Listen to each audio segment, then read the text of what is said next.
All right. Good afternoon, everyone. In a short while, I will be joined by the Secretary General's Special Envoy for the 2019 Climate Summit, Ambassador Luis Alfonso de Alba. He'll brief you on the forthcoming climate meeting to be held in Abu Dhabi from the 30th of June to the 1st of July. And before we get to him, I'll read out a bit of from the rest of the system. First of all, the Secretary General is on his way back to New York from Lisbon, Portugal, where he spoke at the World Conference for Ministers Responsible for Youth that took place there yesterday. He told the young participants that the 2030 Agenda for Sustainable Development and the Paris Climate Agreement, agreed 4 years ago by all member states, offer a way to address the serious global challenges we face. But he added that it is clear that without the impatience, the drive, the creativity, and the innovation of today's young people, we will not succeed.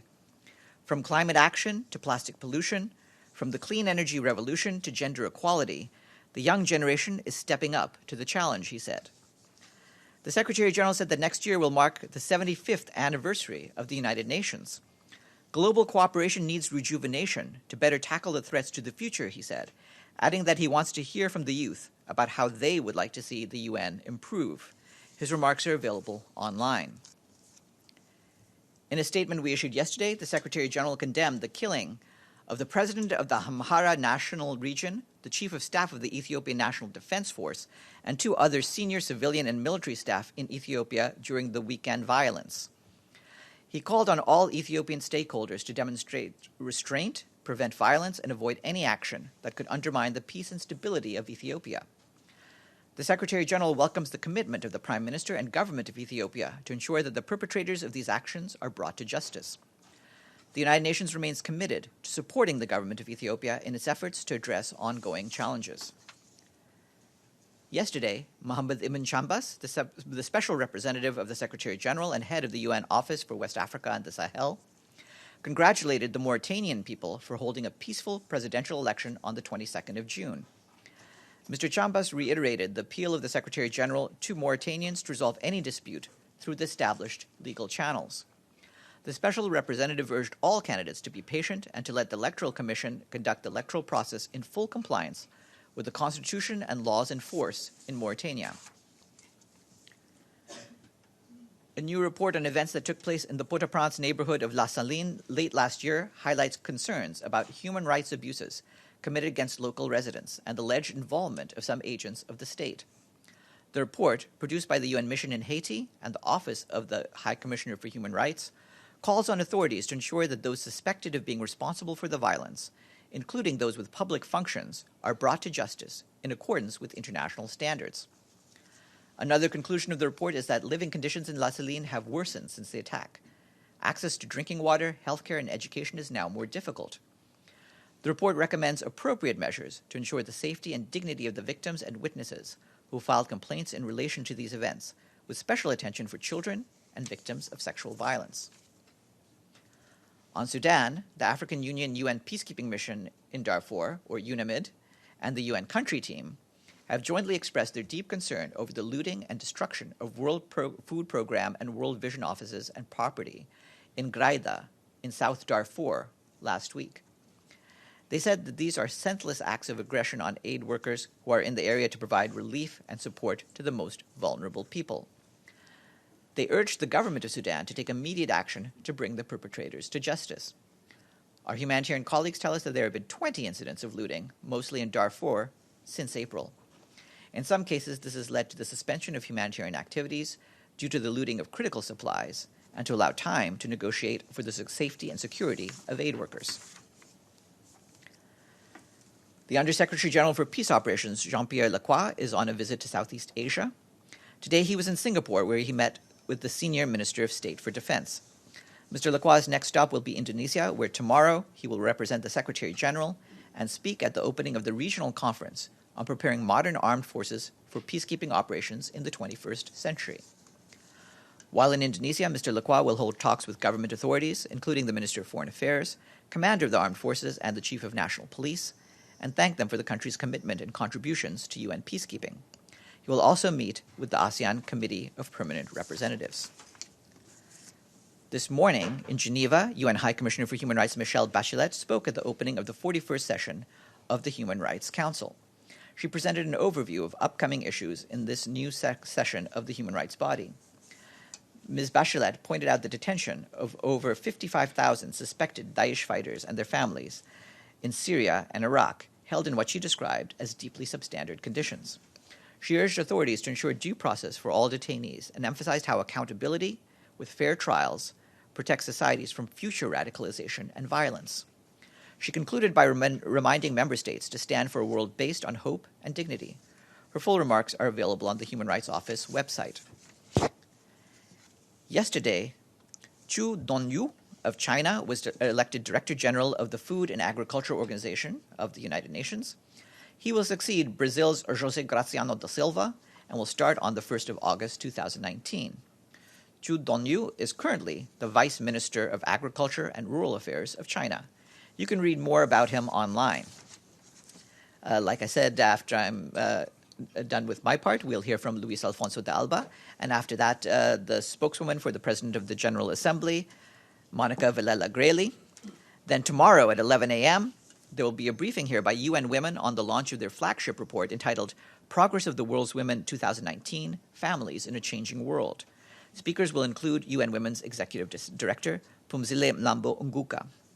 And then at around 1 p.m., Pierre Krianboul, Commissioner General for the UN Relief and Works Agency for Palestine Refugees, will make remarks at the Security Council stakeout. He will brief following the meeting of the Ad Hoc Committee of the General Assembly for the announcement of voluntary contributions to UNRWA, which takes place at 10 a.m. in the Trusteeship Council. That's it for me. Are there any questions? Yes, please. You didn't mention the attack yesterday on Abha airport in Saudi Arabia, where the Houthi militia claimed responsibility for it. Don't you think, Farhan, that this offensive deserves a strong condemnation from the United Nations, especially where there was civilian loss of life from the latest attack and where civilians also have been injured? Well, what I can say about that is we are concerned over the recent escalation of violence in different parts of Yemen and the missile attacks against civilian infrastructure in the Kingdom of Saudi Arabia. Such escalations imperil the prospects for peace. We urge all parties to refrain from any further incidents. We reiterate the UN's commitment to advance the peace process through the Office of the Special Envoy of the Secretary General for Yemen, and we urge both parties to re-engage in the political process and on the implementation of the Stockholm Agreement. Yes, Edie. Thank you, Farhan. Does the Secretary General have any comment on the election of a new mayor of Istanbul? Oh, well, we don't normally comment on municipal elections, and we don't have anything in particular to say about this case. As you know, the UN did not have any involvement in the arrangement of the elections. And on the second thing, there are media reports that the Iranians are threatening to attack or down more drones sent by the United States. Does the Secretary General have any new message to the parties?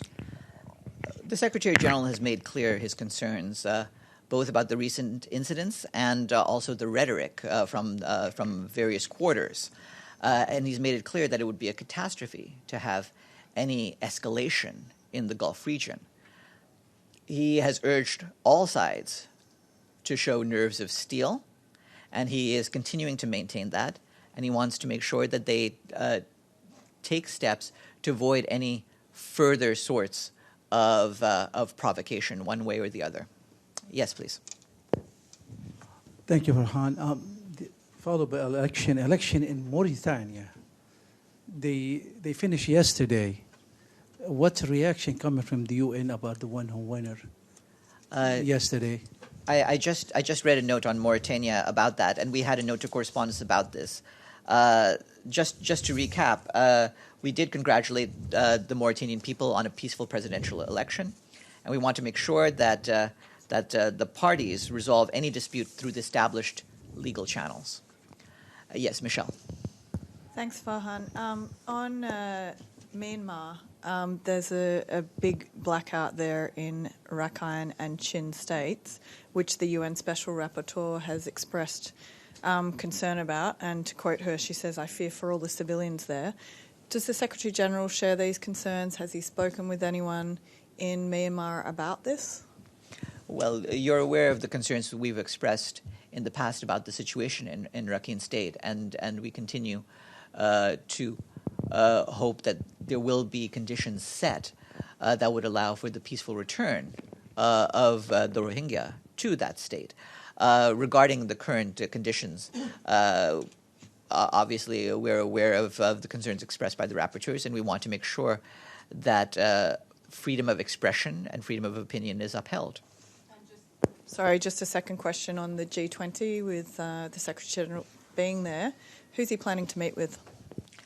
We'll have some more details down the line. As you know, we haven't formally announced anything on this. Once we have something to announce, we'll let you know. Ibtisam?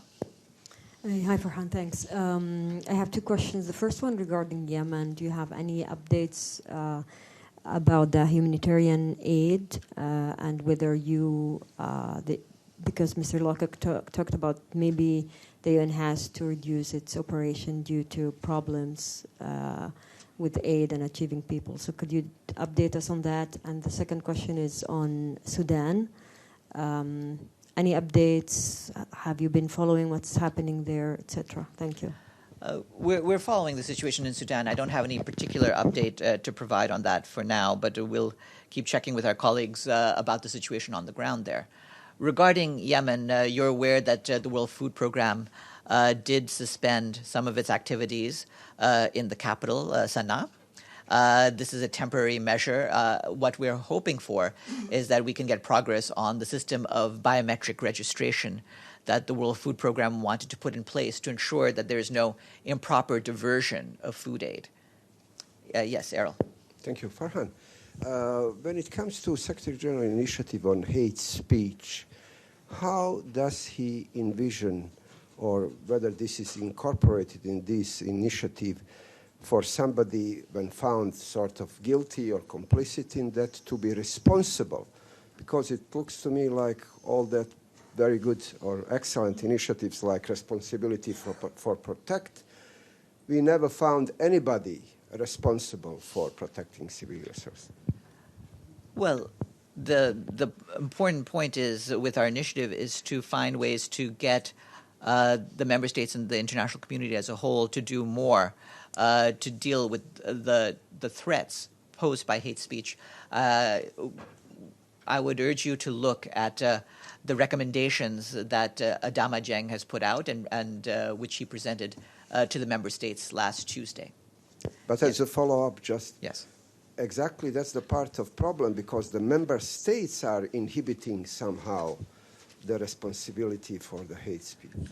Well, some member states. We're in early days about this yet. This was presented to them on Tuesday, and we're trying to build support among them. But ultimately, as with all UN initiatives, we do need the support of the member states for them to be fully successful.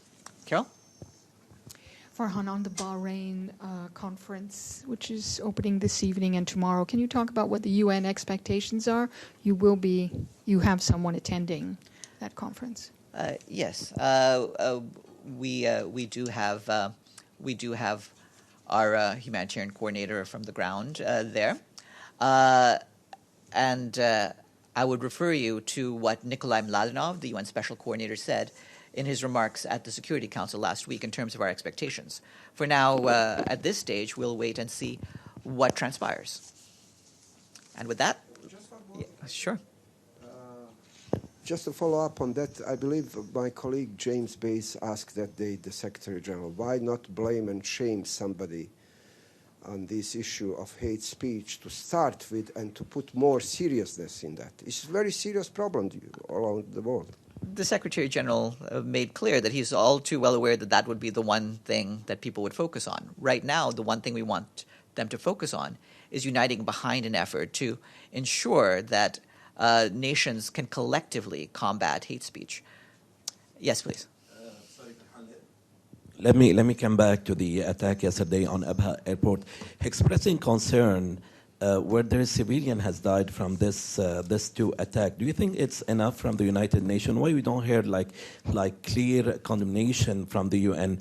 And is there any measurement or like let's say measurement from the UN will be taken to stop this attack, which will threaten the civilians' life?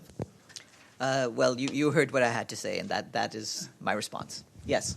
Thanks, Farhan. Sorry, just a quick follow-up on Carol's question. The White House actually released details of their plan for this Bahrain conference over the weekend. Does the Secretary-General have any specific response to that, which has come after Ladlov's address to the Council? Well, like I said, we're waiting to see what happens, what transpires at Bahrain. But beyond that, our initial reactions to this overall effort was the views conveyed by Mr. Mladenov at the Security Council on Thursday.